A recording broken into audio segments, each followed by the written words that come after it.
making some moves in the turf installation landscaping space. We'll be kicking off some work for a client, as well as always, picking up a domain of my own. Let's see how quickly we can get some traffic. Let's see how quickly we can get some leads. Let's see how many competitors we can push down the page, how quickly we can get some exposure. Yeah, interesting space. A lot of the time, the service of turf installation falls under standard garden maintenance, gardening and landscaping services. So all of the competitors that I have seen, the term turf installation is more just a service offering in their larger offerings of general gardening services. But this is the kind of space where if you're looking to grow a side hustle or you're looking to rank a website, look, it's quite competitive. We've got some big competitors owning the top sites, top placements, but it's not as competitive as something like dentists or accountants or financial advisors. So I had a look at a few competitors and some advice for the current asset that's set up, under 20 Google reviews. So we need to fix that, we need more. I'm seeing service-based listings get less and less views versus actual physical listings, or essentially listings that are showing their address on Google Maps. And while, yeah, it's always, I guess, scary listing your address. You don't want people rocking up to your house, but everyone's different. I've got a local electrician who's accidentally shown his address, and that was a few years ago, and he's had no problems. 70 reviews. He's getting some serious attention just from the listing, right? And that helps the local SEO campaign so much more than a service-based listing with no physical address, because it just gets dwarfed by people that do have an office location, and so it should. Someone that's paying for an office, someone that has a warehouse, much more of an established business, that's a sign of trust from Google's perspective as it battles the internet with fake listings and stuff like that. Guilty. So that was the first bit of advice is, hey, do we have a location, maybe a warehouse, like you've got your trucks for your landscaping machinery, can we register a Google listing to an actual address? Or I don't expect you to go get an office, but that would be ideal. Then your website needs to go. Look, it's not hard to get a gardening website wrong. It's just a lot of lush photographs, big banners, service offerings. So it's only going to look good. But the infrastructure and the tools that were used on the site are pretty poor.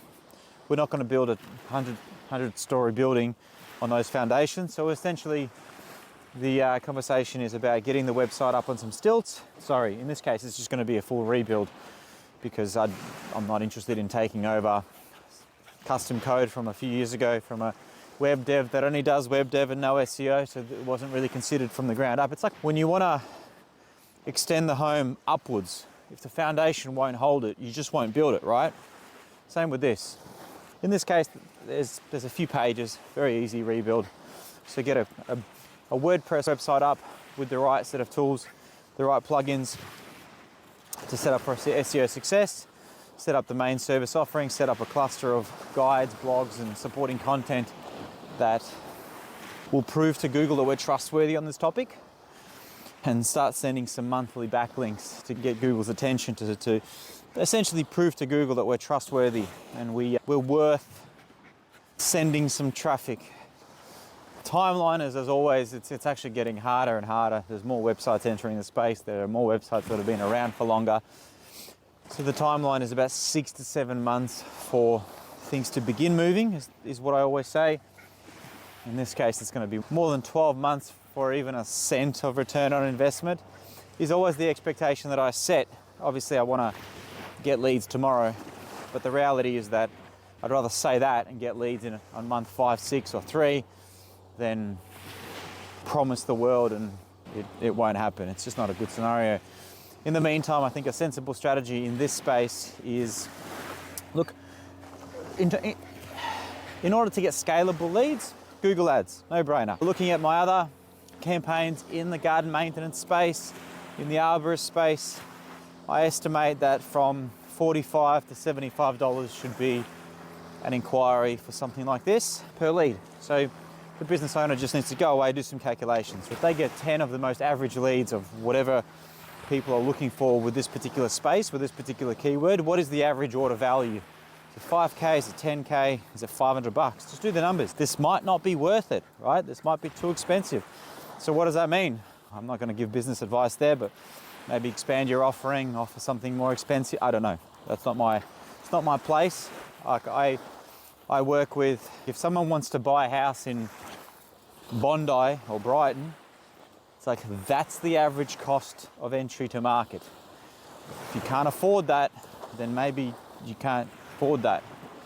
So these are always calculations that the business owner needs to do. If you're a sole operator, and these are pretty hefty figures to set up a Google ad properly. You've got to pay an agency to do it properly. If you don't pay an agency to do it properly, you can figure it out yourself, but that will come at a cost of figuring it out, which you may never figure it out because it's hard. And two, it's an opportunity cost of you could have been actually doing jobs for that time. So there's a lot of, I suggest everybody that starts up one-man bands, figure out Facebook ads, figure out Google ads and build a website themselves. At the end of the day, they will make more money doing the thing that they're good at, doing the turf installation thing, right? So Google ads is a no-brainer. In this space, turf installation, there's a lot of, you can get some organic reach from visuals like Reels, right? Reels and organic content, it's just, until you get your 50 to 100 videos out, until you do the fluffy smooching and commenting and replying for a year, like the cost of entry of these campaigns, of these accounts, takes time for that account to mature. So should the business owner capture all turf installations? Absolutely. Set up a GoPro, set up a 360 camera, capture it, learn how to edit, do it yourself. You're just not going to afford a digital marketing agency or a video production team to do that month on month. You're not going to get the ROI to afford that. Maybe set up a few foundational videos with a videographer, but you need to figure out how to get a GoPro onto some of your equipment, stick up a pole in the middle of the yard and do a 360, then do a time lapse and just load that up. They're really satisfying things to watch. Then you can do something like a really basic Facebook ad for a bit of brand exposure in your local suburb and see what kind of engagement you get. Then you try run a lead ad and see what kind of leads that might get.